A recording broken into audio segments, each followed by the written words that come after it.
আসসালামু আলাইকুম। সবাই কেমন আছেন? 5ই আগস্টের পরে আজ পর্যন্ত, আজকে পয়লা ফেব্রুয়ারি। 5ই আগস্টের পর থেকে আজ পয়লা ফেব্রুয়ারি, আজ পর্যন্ত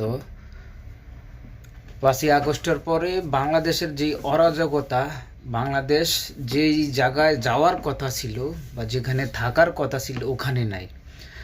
এটা আমার মতে, এটা আমার ব্যক্তিগত অভিমত বা অনেকেই এটা বিশ্বাস করে। আমি খবর নিউজ বিভিন্ন গণমাধ্যমে দেখলাম যে এর পিছনে সবচেয়ে বেশি দায় হলো বিএনপি। বাংলাদেশের বৃহত্তম একটা রাজনৈতিক দল বিএনপি, যেখানে ছাত্র জনতাকে নিয়ে বিএনপির আরও ভালো কাজ করার কথা ছিল।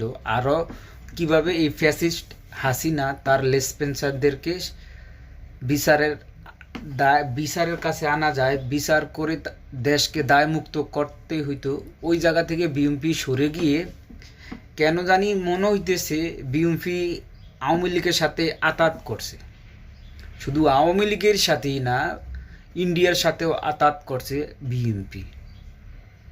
বিএনপির কার্যকলাপে, কথাবার্তিতে মারামারি, ওরা নিজেরা মারামারি করে 144 ধারা জারি করতে হয়। এবার বুঝেন যে কোন পর্যায়ে গেলে 144 ধারা জারি করতে হয়।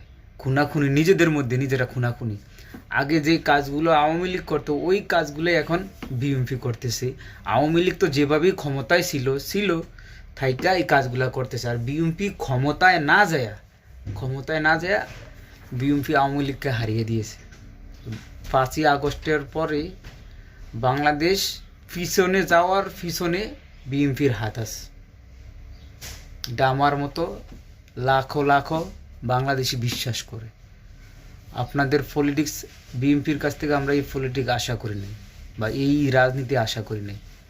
বিশেষ করে বিএনপির যে বড় বড় নেতা কর্মীরা, ওনাদের কথা শুনলে